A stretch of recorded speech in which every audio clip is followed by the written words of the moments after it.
Betaro Benane m'avait mis le mot le bienvenu sur ma chaîne YouTube. Aujourd'hui, on se retrouve pour une nouvelle vidéo, une nouvelle story time.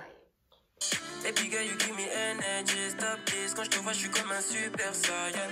Baby girl, t'as plus qu'à faire ce que je dis. Respire dans le noir, mais moi je t'éclaire comme Zion. Oh, et moi je suis dangereux.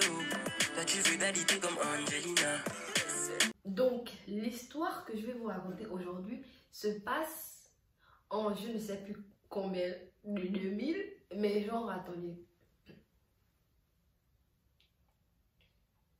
En 2015.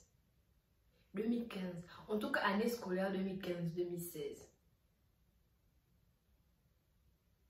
Je ne me rappelle plus. Bref, en tout cas, la story time se passe, j'étais en première. Ah mais oui, l'histoire se passe en 2016. Donc l'histoire se passe en 2016. En 2016, je ne sais pas quel âge j'avais. Je n'ai pas envie de calculer parce que c'est long. Du coup, il s'avère qu'à cette période, je devais me rendre chez le gynécologue plusieurs fois en fait. Je devais faire des radios, des trucs comme ça. Bref, je devais faire plein d'examens. Donc, je tiens à préciser que moi, ma mère, elle habite au PK13. Donc, après avoir fait le tour des CHU du Gabon, il manquait le dernier CHU, hôpital militaire. Vu que c'est pas loin du 13 parce que c'est au 9, ma mère m'a dit de partir seule. Je tiens à préciser que moi, avant que je n'arrive en France, tu ne peux pas me dire d'aller quelque part et puis c'est moi qui parle. Non, en fait. C'est toi qui parles même si tu es venu pour moi. Moi, je ne peux pas parler parce que c'est trop bizarre. Mais j'ai peur de parler. Je sais pas comment expliquer ça, mais c'est trop bizarre. Donc, ce qui se passe, c'est que on m'a carrément, moi, laissé aller seule à l'hôpital. Je n'ai grave pas compris, en fait, le but. Pourquoi vouloir me faire ça à moi, en fait? C'est me poignarder. Bref, je ne pouvais pas dire non.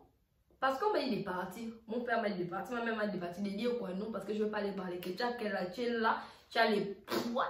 Puis c'est toi qui ne veux pas aller. Donc, je me suis levée. Je suis allée à l'hôpital. Donc, quand je m'en vais à l'hôpital, en fait, déjà, genre, je ne sais pas trop comment ça se passe. Du coup, je suis un peu perdue. Alors que genre, c'est pas la première fois que je m'en vais à l'hôpital, mais je suis toujours accompagnée. Donc, ça fait que je suis toujours derrière la personne qui m'accompagne. Je ne fais rien à part marcher derrière la personne.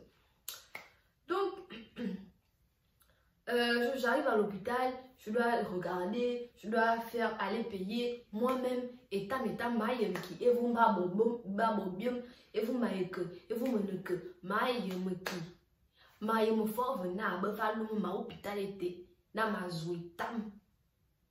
Et ton au vea me va au body. Na waluma na me hôpital alors que waïem na maïnya qui koya bot. Bref, donc ce qui se passe c'est que voilà, j'ai dû payer, j'ai cherché, c'est juste pour montrer que j'ai plusieurs accents, donc je me voilà. Donc j'ai payé, je devais voir 2 médecins le jour là et je devais faire une mammographie, je devais faire une mammographie, je devais faire une mammographie et une radiographie, je ne sais pas. Ce qui se passe c'est que j'ai vu le premier médecin et j'ai attendu pour voir le deuxième médecin où je devais faire mes examens, genre ma radio et ma mammographie, ou juste ma mammographie, je ne sais pas, mais en tout cas, je partais là-bas, à l'imagerie médicale. Donc et tout, je suis là, je stresse, parce que je sais que là-bas, on va me demander, oui, pourquoi vous venez faire une mammographie, vous savez quel âge et tout, et ça en fait, je veux pas te... Je peux te dire pourquoi, mais j'ai honte, tu vois. Genre, je n'ai pas envie de parler. Ouais, je te n'ai qu'à lire, toi, je me suis les papiers. Donc, c'était mon tour et tout. Je suis partie. Bonjour, bonjour. Mais toujours avec ma voix de timide du coup. Bonjour, un bonjour discret. Oui, c'est pourquoi, c'est pour la maman. Nana, monte les documents et tout. Tac, tac, tac. C'est pourquoi j'explique tic, tic, tic. Il me dit, ok, déshabille-toi. Déjà, ça, c'est une partie que je n'aime pas. C'est une partie que je n'aime pas. Mais avec le temps, c'est une partie dont je m'en fous. Parce que, il y a une fois, petite parenthèse, il y a une fois, j'étais allée voir un gynécologue. Et j'étais avec ma grande soeur. Et genre là, il me dit, déshabille-toi. Mais genre, je commence à transpirer. Et tout, j'avais honte. Elle me dit que, ouais, déshabille-toi, wesh. Tu n'es ni la première personne, ni la dernière personne qui va voir nu. Dès que tu vas sortir de son bureau, il va s'en foutre et il va t'oublier. C'est depuis ce jour que je m'en fous déjà d'aller chez le gynécologue et de me mettre nu en fait. C'est ma passion vu que je m'en vais là-bas tout le temps. Mais ça, c'était encore pas arrivé à qu'elle me dise ça en fait. Du coup, j'avais honte, mais j'étais obligée de me mettre nue. Du coup, je me mets nue et tout, il me fait la mammographie, nanana. Je pense que j'étais juste venue pour la mammographie en fait, normalement. Donc, il me fait la mammographie, tout. Et là, voilà le monsieur, il fait descendre son appareil là, en bas de mon ventre. Il commence à me demander, tu veux savoir le diamètre de ton utérus ou de ton vagin? Je ne sais même pas qu'est-ce qu'il m'a demandé. J'ai commencé à trembler. Et vous savez que moi, quand je stresse, je suis tétanisée. C'est-à-dire que je ne bougeais plus. Je ne parlais plus. J'étais en mode... Dans ma tête, je parlais, mais je ne pouvais pas parler. Je ne bougeais pas. Donc, il a commencé à me faire des bails. Je ne me rappelle même pas s'il m'a doigté. Parce qu'en fait, l'histoire m'est revenue tout à l'heure. Mais je ne me rappelle plus bien. Mais je sais qu'il a commencé à me mesurer et tous les trucs. Et que je parlais pas. Et j'étais juste comme ça, genre... À quel moment un monsieur comme toi, tu fais ça à une enfant? Parce qu'il faut se dire que j'avais mes cheveux, que j'avais un jean, un pull, je ne sais pas quoi. Bref, j'étais une enfant en fait. Même si c'est maintenant, je suis toujours une enfant devant un monsieur, c'est un papa. J'étais traumatisée. Je suis sortie dès que j'ai terminé. Et il me dit que oui, donne-moi ton numéro. Quand je vais voyager, je vais aller en France, je vais te ramener les trucs et tout. Mais moi, en fait, j'ai donné mon numéro, pas parce que j'étais intéressée par ces affaires dégueulasses qui comptaient emmener. C'est juste que je ne savais pas quoi faire. Je me disais que bon, je donne mon numéro, quand je veux partir, je vais le bloquer et je ne vais plus jamais revenir faire mes examens ici.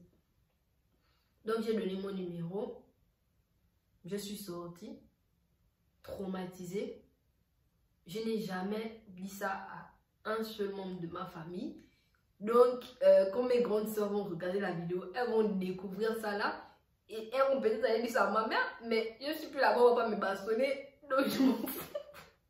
De toute façon, je ne vais même pas me bastonner. Moi aussi, qu'on va me prendre pour ma boule. Mais c'est juste que j'étais jeune et que je ne savais pas encore parler. Bref, pas que je ne savais pas encore parler.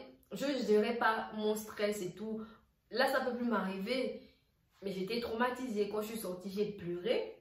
J'ai raconté à mes copines. Ou pas, je ne sais pas. Bref, quand je suis arrivée chez moi, j'étais trop traumatisée. J'ai pleuré. Et j'étais dégoûtée. Putain, j'étais trop dégoûtée. Bref, les médecins pervers, franchement, il y en a beaucoup. Et les parents ne devraient pas laisser leur enfant aller seul à l'hôpital. Perso, je ne le ferai jamais.